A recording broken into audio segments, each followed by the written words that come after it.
अभी NTPC exam का next video आपके लिए लेकर आ चुके हैं और आज 22 मार्च 2026 को हम फर्स्ट शिफ्ट का एनालिसिस डिस्कस करने वाले हैं। क्लियर है? पूरे क्वेश्चंस ऑथेंटिक, रियल और आपकी बताए हुए क्वेश्चंस है। सो आप सभी से रिक्वेस्ट है कि वीडियो को बड़े ध्यान से करें और जिन लोगों ने चैनल को सब्सक्राइब नहीं किया सभी से रिक्वेस्ट है कि सब्सक्राइब जरूर से कर लीजिएगा ताकि जो भी नेक्स्ट वीडियो आए उसका सबसे पहले आपको नोटिफिकेशन मिल जाए। तो अब चलिए स्टार्ट करते हैं आज की शानदार वीडियो, जबरदस्त वीडियो को। पहले प्रश्न से पहला क्वेश्चन आपसे पूछा गया है, सर्वेंट्स ऑफ इंडिया सोसाइटी की स्थापना किसने की थी? तो सर्वेंट्स ऑफ इंडिया सोसाइटी की जो स्थापना की थी गोपाल कृष्ण गोखले के द्वारा की गई थी। इन्होंने पुणे महाराष्ट्र में इसकी स्थापना की थी 1905 में। याद रखना है किस उद्देश्य के साथ में इसकी स्थापना की थी इन्होंने, तो भारतीयों को मातृभूमि की सेवा के लिए प्रशिक्षित करना और देश में सामाजिक और मानवीय विकास को बढ़ावा देने के उद्देश्य के साथ सर्वेंट्स ऑफ इंडिया सोसाइटी की स्थापना गोपाल कृष्ण गोखले ने 1905 में पुणे महाराष्ट्र में की थी। गोपाल कृष्ण गोखले के जो राजनीतिक गुरु थे ये कौन थे? तो ये थे महात्मा गांधी। और इस सर्वेंट्स ऑफ इंडिया सोसाइटी जो है ना, इसके संस्थापक गोपाल कृष्ण गोखले। इसकी जो स्थापना 1905 में इन्होंने की थी।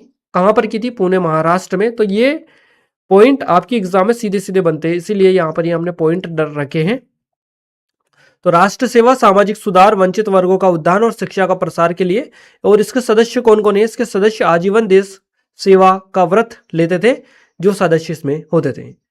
नेक्स्ट क्वेश्चन आपसे पूछा गया, मंगल पांडे के विद्रोह 1857 का मुख्य कारण कौन सा नया हथियार था? तो ये जो हथियार था ना, ये एनफील्ड राइफल थी। एनफील्ड राइफल 1857 के विद्रोह का जो तत्कालीन कारण था ये एनफील्ड P53 राइफल थी। सैनिकों के बीच ये खबर फैल गई थी कि इन राइफलों के कारतूसों को चिकना करने के लिए, है ना, गाय और सुअर की चर्बी का उपयोग किया गया है। ये खबर फैलते ही यहाँ पर विद्रोह आग की तरह फैल गया और इन कारतूसों को राइफल में भरने से पहले दांतों से काटना पड़ता था, जिससे हिंदू और मुस्लिम दोनों सैनिकों की धार्मिक भावनाएं आहत हुई। बैरकपुर छावनी जो है ना, यहाँ पर मंगल पांडे ने इसी के विरोध में विद्रोह शुरू किया था। तो ये 1857 के विद्रोह का मेन पॉइंट है। तत्कालीन जो कारण पूछा जाता है वो यही है। अगला है, अमीर खुसरो की मुख्य काव्य भाषा क्या थी? तो अमीर खुसरो की मुख्य काव्य भाषा थी फारसी और हिंदवी। नाम याद रखिएगा। अमीर खुसरो जो है ना, इनको हिंद का तोता कहा जाता है। हिंद का तोता अमीर खुसरो फारसी के महान कवि थे, लेकिन उन्होंने हिंदवी यानी कि खड़ी बोली को प्रारंभिक रूप दिया है। और हिंदवी जो है ना, इसमें भी प्रचुर मात्रा में रचनाएं इनकी देखने को मिलती है। उन्हें उर्दू साहित्य कव्वाली का जनक माना जाता है। तो उर्दू साहित्य और कव्वाली का जनक अमीर खुसरो को माना जाता है। उन्होंने पहेलियां और मुकरियां लिखकर लोक भाषा को समृद्ध किया है। नेक्स्ट है, दीवान ए रियासत का अर्थ क्या है और ये किससे संबंधित है? तो दीवान ए रियासत ये बाजार नियंत्रण विभाग से रिलेटेड है, मार्केट कंट्रोल डिपार्टमेंट से रिलेटेड। दीवान ए रियासत किससे संबंधित है ना? तो यह पता चल ही चुका है। अलाउद्दीन खिलजी ने अपनी प्रसिद्ध बाजार नियंत्रण नीति को लागू करने के लिए दीवान ए रियासत विभाग की स्थापना की थी और इसका मुख्य कार्य व्यापारियों पर नियंत्रण रखना और यह सुनिश्चित करना कि वस्तुएं सरकार के द्वारा निर्धारित कीमतों पर ही बेची जा रही है या फिर ज्यादा कम कीमतों पर। और इस विभाग का प्रमुख जो है ना, ये सहना मंडी की सहायता से भ्रष्टाचार और जमाखोरी को रोकता था। तो वो होता था सहना मंडी। अगला है, हर्ष चरित्र की रचना किसने की थी? तो हर्ष चरित्र की रचना की थी बाणभट्ट ने। क्वेश्चन 3। संघर्ष है ना, लगभग 200 वर्षों तक कन्नौज यानी कि उत्तर प्रदेश पर अधिकार करने के लिए चला था। कन्नौज जो था ना, उस समय उत्तर भारत की सत्ता और समृद्धि का प्रतीक माना जाता था। अंततः इस संघर्ष में गुर्जर प्रतिहार वंश की विजय हुई थी। तो ये विजय किसकी हुई थी ये भी पूछा जा सकता है, याद रखना है। दो परिवहन मार्गों के मिलन बिंदु मीटिंग पॉइंट को क्या कहते हैं? इसको नेटवर्क या जंक्शन कहा जाता है। देखिए, जो आपको ऑप्शंस दिए गए थे उसके अकॉर्डिंग मार्गों के इस जटिल जाल को नेटवर्क कहा जाता है। भौतिक रूप से जहां दो मार्ग मिलते हैं उसे नोड या जंक्शन कहते हैं। जब कई नोड्स और मार्ग आपस में जुड़ जाते हैं तो वे एक परिवहन नेटवर्क का निर्माण करते हैं। ग्रिड आमतौर पर आयताकार सड़क पैटर्न को कहा जाता है। नेक्स्ट है, कौन सी पवन प्रणाली वर्ष भर उच्च दाब से निम्न दाब की ओर चलती है? तो ये प्रचलित पवनें होती है, व्यापारिक पवनें, है ना। व्यापारिक पवनें जो ना, पृथ्वी पर व्यापारिक पवनें, पछुआ पवनें और ध्रुवीय पवनें ऐसी पवनें हैं जो वर्ष भर निश्चित दिशा में उच्च वायुदाब पेटी से निम्न वायुदाब पेटी की ओर चलती है और इन्हें स्थायी पवनें कहा जाता है। फेरल के नियम के अकॉर्डिंग अगर अपन बात करें तो ये हवाएं जो है ना, उत्तरी गोलार्ध में अपनी दाईं और दक्षिण गोलार्ध में बाईं ओर मुड़ती है या मुड़ जाती है। नेक्स्ट क्वेश्चन सिलिकॉन वैली से बना है। सिलिकॉन वैली के शहर को कहा जाता है तो ये बेंगलुरु को कहा जाता है। और वर्ल्ड लेवल पर पूछे जाए सैन फ्रांसिस्को यूएसए इसको कहा जाता है और भारत में बेंगलुरु को कहा जाता है। वैश्विक स्तर पर सैन फ्रांसिस्को कैलिफोर्निया यूएसए जो है ना इसको सिलिकॉन वैली के कहा जाता है क्योंकि यह दुनिया की सबसे बड़ी टेक्नोलॉजी कंपनियों का केंद्र हब है। भारत में बेंगलुरु जो है ना इसको भारत की सिलिकॉन वैली कहा जाता है क्योंकि यहाँ देश का सबसे बड़ा आईटी हब स्थित है। नेक्स्ट है ताजमहल किस राज्य में स्थित है तो उत्तर प्रदेश में देखने को मिलता है। ताजमहल उत्तर प्रदेश के आगरा शहर में यमुना नदी के तट पर स्थित है। इसका निर्माण मुगल बादशाह शाहजहां ने अपनी बेगम मुमताज महल की याद में करवाया था। सफेद संगमरमर से बना हुआ है और 1983 में यूनेस्को की विश्व धरोहर स्थल इसको घोषित किया गया है। अगला क्वेश्चन है कालंग गांव हिमाचल प्रदेश के किस जिले में स्थित है तो ये हिमाचल प्रदेश का जो मंडी जिला है ना यहाँ पर ये आता है। कालंग गांव मंडी जिले में स्थित है और ये मंडी तहसील का एक छोटा सा गांव है जो अपनी भौगोलिक स्थिति के लिए जाना जाता है। तो तहसील मंडी जिला भी मंडी आपका हो जाएगा और ये प्रशांत लेक वैली क्षेत्र के पास में स्थित है। इसका नाम है कालंग गांव। ये आपसे पूछा गया है। वारली पेंटिंग कहाँ का की प्रसिद्ध लोक कला है तो ये महाराष्ट्र की है। वारली पेंटिंग महाराष्ट्र की एक प्राचीन जनजाति कला है और इसमें मुख्य रूप से सफेद रंग चावल का पेस्ट का उपयोग किया जाता है और आकृतियां बनाने के लिए वृत्त त्रिकोण वर्ग जैसे बुनियादी जो ज्योमेट्री आकार हैं इनका प्रयोग किया जाता है। और यह कला मुख्य रूप से मिट्टी की दीवारों पर बनाई जाती है और इसमें सामाजिक जीवन और लोक कथाओं को इसमें दर्शाया जाता है। अगला क्वेश्चन है 2025 ITTF world table tennis championship. World table tennis championship का जो फाइनल है किस देश ने जीता है।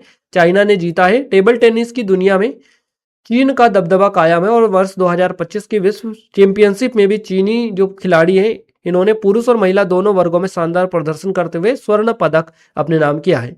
चीन लंबे समय से इस खेल में विश्व का नंबर 1 देश बना हुआ है ITTF world table tennis championship में। अगला है विटामिन B1 की कमी से कौन सा रोग होता है, कौन सी डिसीज होती है तो बेरी होता है।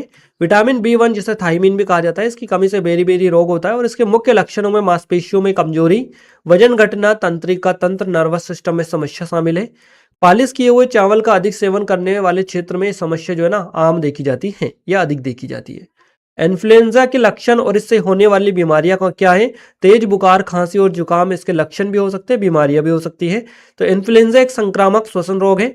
इन्फ्लुएंजा वायरस के कारण होता है और इसके मुख्य लक्षणों में अचानक तेज बुखार, मांसपेशियों में दर्द, सिर दर्द और सूखी खांसी, गले में खराश। ये जो है ना गंभीर होने पर निमोनिया और ब्रोंकाइटिस जैसी जटिल समस्याओं का कारण बन सकती है। इससे बचने के लिए वार्षिक फ्लू वैक्सीन स्वच्छता का ध्यान रखना आवश्यक होता है। तो यहाँ पर मैं आपको बता दूं इसके लक्षण में अचानक तेज बुखार, मांसपेशियों में दर्द, सिर दर्द और सूखी खांसी, गले में खराश, ये सारे इसके लक्षण है ना। निमोनिया इसको हो सकता है इससे। अगला क्वेश्चन है हमारा सहकारी समितियों को किस संविधान संशोधन द्वारा जोड़ा गया। सहकारी समितियों को किस संविधान संशोधन द्वारा जोड़ा गया तो 97वां संविधान संशोधन अधिनियम 2011 के तहत इसको जोड़ा गया है। इस संशोधन के द्वारा सहकारी समितियों को संवैधानिक दर्जा दिया गया। इसके तहत अनुच्छेद 19(1)(c) सहकारी समितियां बनाने के अधिकार को मौलिक अधिकार बनाया गया। अनुच्छेद 43 भी राज्य के नीति निषेधक तत्वों में जोड़ा गया और अनुच्छेद 9 भी संविधान में एक नया भाग जोड़ा गया जो सहकारी समितियों के प्रबंधन से संबंधित है। अगला क्वेश्चन है गांधीवादी नीति निर्देशक तत्व कौन से है। कुटीर उद्योगों की स्थापना किस अनुच्छेद में है तो यही है आर्टिकल 43 में ये आते हैं। कुटीर उद्योगों की स्थापना से रिलेटेड गांधीवादी नीति निर्देशक तत्व में देखिए भारतीय संविधान के अनुच्छेद 43 जिसके तहत गांधीवादी नीति निर्देशक तत्वों में ग्रामीण क्षेत्रों में व्यक्तिगत या शहरी आधार पर सहकारी आधार पर कुटीर उद्योगों को बढ़ावा देने का प्रावधान किया गया है। तो गांधीवादी सिद्धांतों पर आधारित DPSP कौन सी है, डायरेक्टिव प्रिंसिपल स्टेट पॉलिसी। अनुच्छेद 40 ग्राम पंचायतों का गठन। अनुच्छेद 43 ग्रामीण क्षेत्रों में व्यक्तिगत और सहकारी आधार पर कुटीर उद्योगों को बढ़ावा देना, यह स्थापित करना। अनुच्छेद 46 ST/SC और अन्य कमजोर वर्गों के शैक्षिक और आर्थिक हितों को बढ़ावा देना। अनुच्छेद 47 नशीले पेय, स्वास्थ्य के लिए हानिकारक दवाओं के सेवन पर रोक। अनुच्छेद 48 गाय, बछड़ों और अन्य दुधारू पशुओं के वध पर रोक। ये सारे DPSP के गांधीवादी सिद्धांतों पर आधारित है। अगला क्वेश्चन है अनुच्छेद 143 और राष्ट्रपति की सलाहकारी शक्ति से संबंधित हालिया मामला क्या था तो ये तमिलनाडु वाला था। उच्च न्यायालय से राष्ट्रपति द्वारा सलाह मांगना। अनुच्छेद 143 के तहत राष्ट्रपति की सलाहकारी शक्ति से संबंधित हालिया मामला 2025 राज्यपालों और राष्ट्रपति द्वारा विधेयकों को मंजूरी देने या रोकने की शक्ति अनुच्छेद 200 और 201 से जुड़ा है, जो state of Tamil Nadu vs governor of Tamil Nadu मामले में सर्वोच्च न्यायालय द्वारा समय सीमा तय करने के बाद सामने आया। सुप्रीम कोर्ट ऑब्जर्वर, है ना, याद रखना है। अगला क्वेश्चन है संवेग की एसआई इकाई या यूनिट क्या है, तो किलोग्राम मीटर प्रति सेकंड हो जाएगा। संवेग जो है ना किसी वस्तु के द्रव्यमान और उसके वेग का गुणनफल होता है। द्रव्यमान की इकाई किलोग्राम होती है और वेग की जो होती है ना मीटर प्रति सेकंड होती है, इसलिए इसकी एसआई इकाई क्या हो जाएगी, किलोग्राम मीटर प्रति सेकंड, है ना। ये एक सदिश राशि है, वेक्टर क्वांटिटी है ये। अगला क्वेश्चन है हमारा, किस प्रकार के तरंग में कण तरंग संचरण की दिशा के समांतर गति करते हैं। अनुदैर्ध्य तरंग में, अनुदैर्ध्य तरंगों के माध्यम से, देखिए अनुदैर्ध्य तरंगों में माध्यम के कण जो है ना तरंग के चलने की दिशा के समांतर आगे पीछे गति करते हैं। इसका सबसे अच्छा उदाहरण ध्वनि तरंगे है। ये तरंगे संपीड़न और विरल के रूप में आगे बढ़ती है। इसके विपरीत अनुप्रस्थ तरंगों में कण लंबवत गति करते हैं। अगला है कंप्यूटर में control plus shift plus escape shortcut की का उपयोग किस लिए किया जाता है। टास्क मैनेजर खोलने के लिए control plus shift plus escape button use की जाती है। यह शॉर्टकट जो है ना सीधे विंडोज टास्क मैनेजर खोलता है और इसका उपयोग तब किया जाता है जब कोई प्रोग्राम हैंग हो जाता है या आप यह देखना चाहते हैं कि कौन सा एप्लीकेशन कितनी सीपीयू और रैम का उपयोग कर रहा है। तो control plus alt plus delete, है ना, इसके विपरीत वाला ये होता है शॉर्टकट की control plus alt plus delete. इसके विपरीत है, ये सीधे बिना किसी अतिरिक्त क्लिक के टास्क मैनेजर पर ले जाता है। ये होता है control plus alt plus del. अगला क्वेश्चन है हमारा ASCII में सी कोड जो है ना इसका क्या है, इसका कोड सी का, तो ये हो जाएगा सी जो है ना इसका क्या होता है, तो 99 जो होगा ये लोअर केस के लिए होगा और 67 होगा अपर केस के लिए।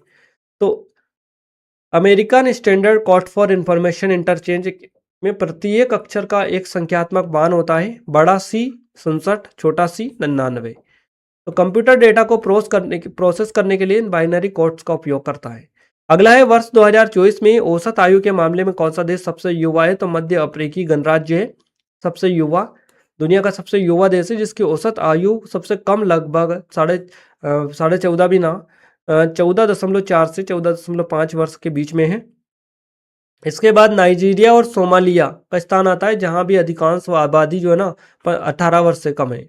अगला क्वेश्चन है हमारा, संविधान का अनुच्छेद 226 किससे संबंधित है, तो अनुच्छेद 226 जो है ना उच्च न्यायालय की रिट जारी करने की शक्ति से संबंधित है। अनुच्छेद 226 के तहत उच्च न्यायालय को मौलिक अधिकारों के प्रवर्तन और अन्य कानूनी अधिकारों के लिए 5 प्रकार की रिट बंदी, प्रत्यक्षीकरण, परमादेश, प्रतिषेध, उत्प्रेषण और अधिकार परीक्षा जारी करने की शक्ति प्राप्त है। सुप्रीम कोर्ट यही शक्ति अनुच्छेद 32 के तहत रखता है। अनुच्छेद 226 का दायरा अनुच्छेद 32 से अधिक व्यापक है क्योंकि यह मौलिक अधिकारों के अलावा अन्य कानूनी उद्देश्यों के लिए भी रिट जारी कर सकता है। अगला क्वेश्चन है वर्ष 2026 के लिए भारत का मुद्रास्फीति जो लक्ष्य है ना इन्फ्लेशन टारगेट ये क्या है, तो ये 4% है। इसमें प्लस माइनस दे रखा है 2% के बैंड के साथ में। तो भारत सरकार और आरबीआई ने मिलकर मुद्रास्फीति के लिए 4% का लक्ष्य निर्धारित किया है। इसमें 2% की छूट दी गई है, यानी कि यह कम से कम 2% और अधिकतम 6% के बीच रहना चाहिए। इसे मुद्रास्फीति लक्ष्यीकरण इन्फ्लेशन टारगेटिंग कहा जाता है। अगला क्वेश्चन है 74वां संविधान संशोधन किससे संबंधित है, नगर पालिकाओं को संवैधानिक दर्जा देने से संबंधित है। 1992 के संशोधन के द्वारा शहरी स्थानीय निकायों को मजबूती दी गई। इसके तहत संविधान में भाग 9A और अनुसूची 12वीं अनुसूची जोड़ी गई जिसमें नगर पालिकाओं के 18 कार्यों का उल्लेख किया गया है। उच्चतम न्यायालय के मूल क्षेत्राधिकार संबंधित अनुच्छेद कौन सा है, तो आर्टिकल 131 हो जाएगा। अनुच्छेद 131 सुप्रीम कोर्ट को उन मामलों की सुनवाई का विशेष अधिकार देता है जहां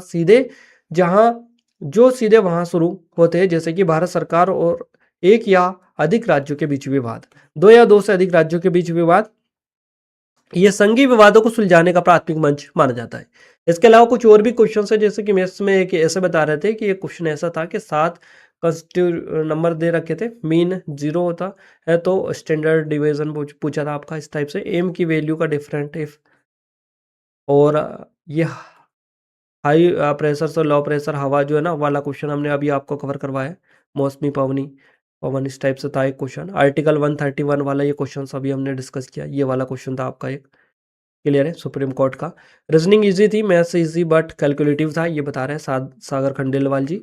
इसके अलावा कंप्यूटर में 2 पॉइंट परिवहन में जहाँ मिलते हैं उसे क्या बोलते हैं? तो ग्रिड उसको कहा जाता है, ऑप्शंस लिंक को नोड, इस टाइप से आपको दे रखा था। नेटवर्क भी कहा जाता है उसको, हमने नेटवर्क का आपको बताया। ऑप्शंस ये बता रहे हैं ABC, और एक और ऑप्शन था D, वो एग्जैक्ट ये इनको याद नहीं रहा है। क्लियर है।